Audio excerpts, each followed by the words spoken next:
Welcome to the Friday Spotlight Energy Report for November 19th, 2010. Hosted by Jed Knudsen, Shona Kay, and Julia Batchison. Here is Shona Kay with this week's major headlines. Thanks, Jed.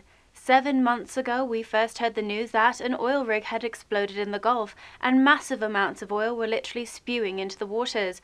Monday signified the first time since then that all but a small portion of the affected waters have been reopened. The National Oceanic and Atmospheric Administration announced that over 8,400 square miles of Gulf waters were once again open for business to the fishing industry. The Iranian nuclear program continues to be cause for concern for many Western countries because of its leaders' refusal to discuss the program with other governments. Many fear that military action is imminent. However, Robert Gates, U.S. Secretary of Defense, has stated that military actions against the country would only make matters worse. Gates fears that if faced with military force, the Iranian program will go underground and the production of nuclear weapons will be much more likely. Instead, he recommends diplomatic measures to address the issue. He also stated that the only long-term solution to avoiding the Iranian nuclear weapons capability is for the Iranians to decide it's not in their interest. On a more positive note, the United States has submitted a plan for a $150 million nuclear fuel bank facility. While the plan met with earlier resistance, it now seems that it will be approved by the UN during December meetings. The new facility would serve as a nuclear fuel bank under the charge of the International Atomic Energy Agency. If countries were to face difficulties or challenges with their regular fuel supply, they would be able to turn to this facility to meet their needs. With the United Nations climate talks bearing down, a joint venture between UK and India business firms issued a report recommending that these two countries work together to promote green growth and a low-carbon economy. Greg Barker, the current Minister of State for the Department of Energy and Climate Change, stated that bilateral relationships can help to drive real progress, real projects, and real economic transformation in ways that broader multilateral talks can't. He continued, the more we see this type of initiative, the more likely we're able to see the global legal agreement on climate that we actually need long term. Big Oil recently spent significant resources on the development of natural gas. On Tuesday, major oil company Chevron entered a $4.3 billion deal to purchase northeastern U.S. natural gas fields. Earlier in 2010, Exxon Mobil became the largest natural gas producer in the U.S. when it purchased XTO Energy. Though crude oil will power the world for many years, the International Energy Association expects the production of oil to flatten over the next few decades, even accounting for new discoveries. Estimates from the Energy Information Administration include a 46% increase in natural gas production worldwide between 2007 and 2035. This can be compared to a 30% global production increase in natural gas liquids and crude. Now over to Jed for our top energy news stories in the United States. Thanks, Shona. A new report commissioned by Interior Secretary Ken Salazar places a considerable portion of the blame for the Gulf spill on BP and the former Minerals Management Service, which has since been disbanded.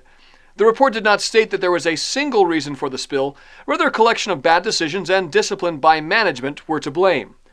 The committee that prepared the report was comprised of 15 members from the National Academy of Engineering.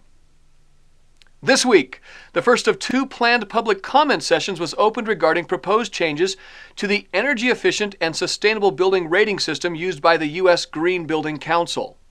The rating system, referred to as Leadership in Energy and Environmental Design, or LEED, now has proposed updates from its 2009 revision. Among the proposed changes are the creation of 3 additional credit categories, as well as several new and revised prerequisites and credits. These changes affect each section of the rating system, including LEED for homes, operations, and maintenance, and building design and construction. Also included in the draft revision is a pilot credit library collection of credits being tested. This may be included in the final revision due in 2012. California is continuing its push to lead the United States in clean energy. Instead of waiting for a national program to roll out, it will move ahead with greenhouse gas deals with foreign countries. The driving force behind this latest move was the overwhelming victory the state experienced as voters turned out in droves to defeat Proposition 23. As the end of Governor Schwarzenegger's term nears, it seems he is making renewable energy the major focus of his remaining days. Monday signified the launch of the Global Climate Summit at the University of California, Davis. This is the third such summit that the governor has hosted. The two-day summit had over 1,500 attendees representing over 80 countries. Some of the more notable attendees were Harrison Ford and David Cameron, the British Prime Minister. Now over to Julia with more energy news from around the world. Thanks, Jed. We stated last week that carbon trading is all but dead in the United States, but that is hardly the case worldwide. South Korea recently announced that it has set preliminary guidelines for a new carbon trading scheme. If that plan is approved, Phase 1 will take place from 2013 to 2015. During this phase, the government will allocate over 90% of the rights for carbon trading. The new plan is expected to be finalized by September of 2011. Australia is yet another country that is making moves to possibly set up a carbon trading system. The Australian federal government recently ordered a study that will evaluate what other major countries around the world are doing in regard to a cap-and-trade system. Australian government officials are trying to gather as much information as they can in order to keep up with the rest of the world concerning climate change.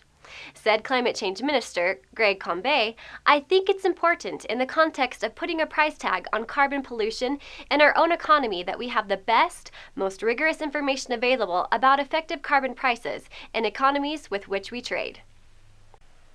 Energy efficiency and conservation has become a major focus of the hospitality industry. Hilton has set various policies, especially for their group meetings, that are quickly becoming the standard for other companies to follow. Marriott has now come around to the green way of thinking, and on Wednesday signed a deal with one of the largest realty companies in Brazil for the development of 50 green properties. This is obviously a major move by Marriott to extend the reach of the brand. However, it is also very significant for green construction and the hotel industry as a whole, in terms of promoting eco-friendly establishments. COO and President of Marriott International, Arne Sorensen, stated, "Introducing the Fairfield brand in Brazil couples our focus on expanding into new markets with a wider range of development opportunities for hotel investors, as well as our goal of building environmentally friendly hotels, meeting the needs of Brazilian guests." This week's energy tip is about hot water heaters. Homeowners who have older heaters are more than likely experiencing higher utility bills because of the lack of insulation in most of the older models. In order to combat this problem, we recommend that you wrap the hot water heater in insulation. Companies such as Owens Corning make hot water heater blankets for under $20 that will significantly increase the heater's ability to keep water hot. Anyone purchasing a new hot water heater will more than likely be choosing between an electric or gas heater. Because natural gas often costs less than electric for home energy use, these models are very popular with consumers. However, there is yet one other option: solar heaters. Solar hot water heaters are fairly new to the market, but more and more homeowners are realizing the savings that they can experience with one of these units. Interestingly enough, many of these systems are no more expensive than gas or electric hot water heaters. The difference in purchasing one of these units is that after just a few years, the unit will have paid for itself. On average, homeowners can save as much as $500 on their utility bills by installing a solar hot water heater. Regardless of the type of hot water heater you are using, we also recommend that an insulated tile be used for the flooring that will be located directly under the unit. This is the one area that many people neglect, and if it is not properly protected, this is where much of the heat escapes if it is not protected properly. That is your energy news and tip for this week. For more headlines, visit us at worldenergymedia.com. This is Julia Batchison for Jed Knutson and Shona Kay at World Energy Media. Thanks for watching and have a great day.